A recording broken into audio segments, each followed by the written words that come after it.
Are you living life from the head or are you living life from the heart? Most men that I talk to, they are stuck living life from the head. And in most cases, they are unaware of this, but they feel that something feels off. Something doesn't feel right, but they can't pinpoint what it is. And when I'm talking about living life from the head, I mean it's all up here. It's in the mind, it's in the thinking, it's overanalyzing, it's the ego. And most men, they put their head in the driver's seat. And their head is directing them in life. It is deciding what they do, what they don't do. Every single thing is processed up here. And the thing about your mind is it's a control freak. It wants to control every single thing possible. Your thinking, the way that you feel, what you do in life and what you don't do, the decisions that you make, even the way that people perceive you. It wants to control everything. But the thing that happens is when you try to control everything, you bring into your awareness the things that you have no control over. And you try to control these things. And when you try to control the uncontrollable, this is when you start to feel out of control. So this is the contradicting thing that often happens when you try to be in control and try to create a sense of control, is you will feel out of control.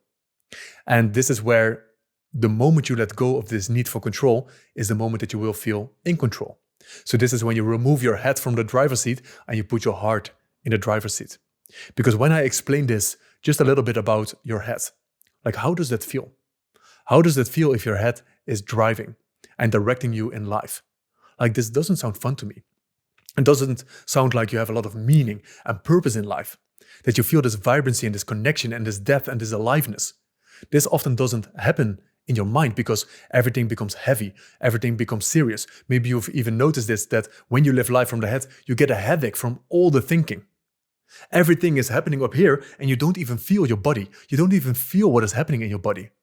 And that's why you want to make the switch from your head to your heart. And of course, this sounds good in practice, like, okay, put my heart in the driver's seat. What does this even mean? What does this look like? Because your mind wants to understand. It wants these topics and these principles to make sense.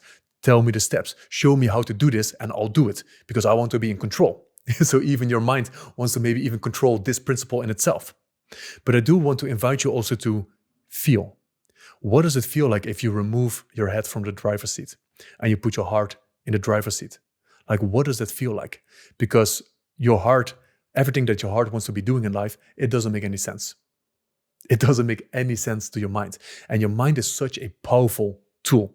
And that's why you also want to use it as a tool and not have your mind use you. And this is what happens in most cases with most guys that I talk to. Their mind is using them. And this is why they get stuck. This is why they lack fulfillment in life. This is why they lack connection or purpose. Life becomes heavy. They like, what is the point of this all? So that's when you get stuck in these type of loops. So this is where you want to bring more color and aliveness in your life and adventure. And this happens from the heart. So I'll give you a few examples also to ground this in reality because, well, this all sounds good, but what does this even look like? Because this topic came up in 3 sessions this week. So one guy that I spoke to, and maybe you can relate to this, where you know what you want to be doing in life. You know what is important to you. Maybe you have these projects or these passions that you want to follow. Maybe there are some things that you know you are supposed to be doing, that you must do, but you're not doing them. Why are you not doing it? You know it's important to you. You know you want to start this thing or continue this thing. Why are you not taking action? Because every single time something else happens. Every single time you prioritize something different. And this was exactly happening with the guy that I had the session with. Because he came into the session mentioning, yeah, I want to continue building my personal brand. I want to create these type of videos and I want to do this. But I'm stuck. I don't know why I'm not doing this. I don't know why I'm not prioritizing this. Because he had been building his brand consistently, but there was a point where something shifted and now he's prioritizing everything else but building his brand, but scheduling the moments where he is creating these videos. So this is what we explored in the session. Like, okay, what is happening here? And what we eventually got to was, he was at the beginning of this year building his brand, creating the videos, and he saw an increase in followers, in the likes, in the views. He even got approached by people outside of social media to tell him like, oh, you create amazing videos and this and that. So he could really feel the momentum building. And then there was a moment where this all went downhill, so to say, when we're talking about the views. So he was creating, from his perspective, better videos, but the views were down, the likes were down, and he didn't understand what was happening. So this is where he didn't understand. He started to think about it. So you can already see what started to happen. So he started building his personal brand because he wanted to. He felt so passionate about videos This is what he wanted to be creating. This was his authentic expression in this world, because that's your heart. You can't think your way to an authentic expression. It is almost coming out of you automatically when you put your heart in the driver's seat. So this is what was happening. But then he saw this progress in views, likes, engagement. And this is where he started to get attached to the results. So now, when he saw the results being down when it comes to the views, this is where he wanted to control. Okay, I need to control the way that I'm creating a video. What is happening in this video? Maybe I should be doing this. Maybe people like this more. So his mind was trying to control every single thing in the process, because it, let's say, desperately or anxiously wanted to get more views or more followers, because we need to get the results that we're after. So everything became serious. Everything became heavy. And he lost that connection with his authentic expression of, I want to create. I want to develop the skill of videography and cinematography. And because he lost that connection and everything became about results, and he tried to control the results, but it's something that is so far out of his control that he felt like, yeah, what's the point of even starting to create, because I don't know what's right, I don't know what's wrong. And this is when you know that you start questioning in what is right, what is wrong. I want to make sure that I'm making the right decision. This is all control. It's all happening in your mind, because your heart already knows what it wants to be doing. So when you catch yourself asking this question, what is right and what is wrong, rephrase this question as in, what is true? What is true for me? And what was true for him in that moment is, I want to create. I want to express myself within this skill of videography. I want to develop myself. And when he reconnected, so when we removed his head from the whole equation for a moment and we put his heart in the driver's seat, he felt this connection again to the videography. So he wanted to make videos that he felt proud of. He wanted to be excited about this whole process and what he could learn and how he could express himself differently from different angles with different skills. So when he felt that excitement again, he could see, I don't have to control these results. These results are even outside of my control. All that I have to do is to show up consistently, authentically express myself, get excited about the creation process, and the results will come eventually. The results will be a byproduct. It's not my main focus that I'm trying to control. So when we made that switch, creation became easy. He started to create that exact day. So this is the difference between your head and your heart. Your heart is this authentic expression. Your head wants to control every single thing and the outcome. Doesn't mean that you don't want to be focusing on the outcomes, but you don't want to be overly attached to them, and you don't want to overly trying to control them. Because this is where you get stuck. Because you can't control the outcomes.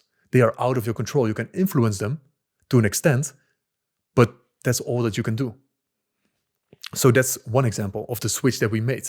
A different example happened actually this morning, because there was a guy, and he got such a beautiful insight. So he noticed that he was avoiding conflict. So again, maybe you can see this in your life as well, where you become, we could call this a nice guy, you become agreeable, you are avoiding conflict. So this is where you also maybe avoid speaking your truth, or you try to change who you are because of the potential expectation that other people have of you.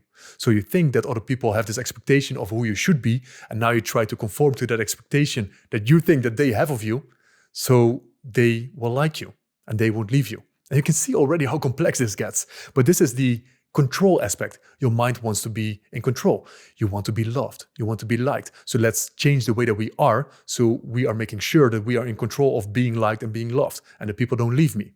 So this was kind of happening in his life. And when we dissected it, he could see, oh my God, I'm so manipulative.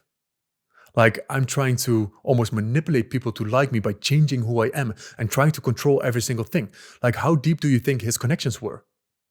How deep do you think, or are you even attracting the people that you want to be attracting when you are putting up a performance like that? When you are manipulating like that? Because he could see, I'm not even attracting really the people that I want to be around. And this is where he could see the flaw in trying to control every single thing possible. And the switch that he made was exactly the same as the other guy. So what would it look like if we, and this is not how I phrased it, but this is, let's say, the principle that is at play. We remove the head from the equation. What does it look like if you live from your heart? So he could see that the opposite of being agreeable for him was, I am my truth. I'm the truest version of myself, regardless of what people will think of me. This is the goal. He wants to take a stand for his truth. He wants to be speaking his truth. And what you will notice is the moment that your mind is in control, the moment that your mind is in the driver's seat, there's a high emphasis on the outside. What are people thinking of me? You try to manage those expectations. What are the outcomes? What are the results? You try to manage every single thing and control every single thing outside of you. This is what your mind is doing. Whenever you feel that this is happening, when you have this external reference, you know your mind is in control. You know that your mind is driving. When your heart is driving, it goes inward. What do I want? Because this is the switch that he immediately felt. He could feel that, this is so, because the way that he was even processing the session was all in his head. Like, I had to call him out on this. Like, I told him that it feels so heavy. Everything is happening up here. Are you even connected to your heart in the first place? And when I called him out on this, he could also surrender more into his body and into his heart. Like, this is not something that you think your way to. This is something that you surrender yourself into. So in the last video that I created, or a few videos ago, about overthinking, is the snow globe example. Because how do you stop thinking? How do you stop trying to control every single thing? It is by stopping to shake that snow globe. Because this is the way that I see the mind, as a snow globe that you're constantly shaking by thinking. And all the snow that's floating around, these are your thoughts. But what if you just put the snow globe down for a moment? You stop trying to control every single thing. You stop trying to control the thinking and the perceptions and this and that and the feeling, and you just put the snow globe down. Like, what does that feel like? Of course, initially it feels uncomfortable because it feels like you're out of control, but eventually the snow will settle down. And that's when you reach this point of calmness and peace. And in this moment, you're able to receive the answers that are coming from here, from the heart. Because he already knew. And that's what's beautiful in the session. The moment he surrendered into his body, the moment he could see and feel, okay, I want to make the switch from being agreeable and managing these perceptions of other people and changing myself just to be liked by people. The moment I could switch that to what does the truest version of me want right now? His focus went inward. What do I want? And this is not that you don't care anymore about other people, because what your heart wants is also the best for other people. It is coming from a place of love. It is your heart for a reason. It is a symbol of love. So this is where it's not that it's all about me, me, me, me. I know that the heart cares about people. I know that the heart is compassionate. It is operating from love. It is focusing on service and contribution. So when you go inward towards what do I want? What is the most authentic expression of me? It is always also in service of other people. And yes, there might be conflict because not many people like it when people are just taking a stand for the truth. But this is where he went away from the control aspect and he went into his heart. And he could also see how much more fun life became. Because he could see all the moments in the past of him where he was trying to control things with his mind. And when he made the switch to his heart, life became more fun. Connections became deeper. And that's the thing that starts happening. You start to influence your experience of life, and also the things that you create in life will become an automatic byproduct of that creative and authentic expression of you. So oftentimes we think, well, if we start to live from the heart, I'm not getting the things that I want anymore in life. We need to control every single thing with the head. But when you cultivate this experience of life, this way of being, living from the heart, you will receive things on the other end of this. And sometimes even things that you don't even expect in the first place. Sometimes things that you didn't even know you needed. Sometimes the things that you think you desperately need, that the ego thinks it needs, you don't even need it anymore. You don't even want it anymore because you're already fulfilled inside of you. So you don't have to anxiously pursue certain things in life anymore, thinking that this will give you the fulfillment or satisfaction that you're after, because you can already cultivate it right now. That's the difference between the head and the heart. And you can feel it whenever you see people online talking, whenever you see, even whenever you're talking to a person in general, you can feel it whenever they're living life from the heart or whenever they're living life from the head. And this is one of the transitions that has been most important in my life, and also that I'm currently still making. Like, this is not a one and done thing. You aren't living from the heart 24/7 all of a sudden. Like, we always move back to the head. This always happens, especially when challenging situations happen. Like, that's when we have this desperate need for control. But how can you move back? And this is what I also call coming home to yourself. How do you navigate back to your heart again and again and again through life, and live from that space, and only use your mind to your advantage in service of you, and not where your mind is using you and you just have life sucked out of you because of that. And life becomes heavy and depressing and all of that stuff. So these are just some 2 quick examples of how it showed up this week in the sessions that I had. And this is what I always keep in mind with every single client that I work with. Are you living life from the head or from the heart? Because eventually what we're all after in life is a different experience of life. It doesn't matter what goal you're trying to achieve. I know you're trying to achieve that goal because of the experience that you think is on the other side. I want to become a millionaire. Why?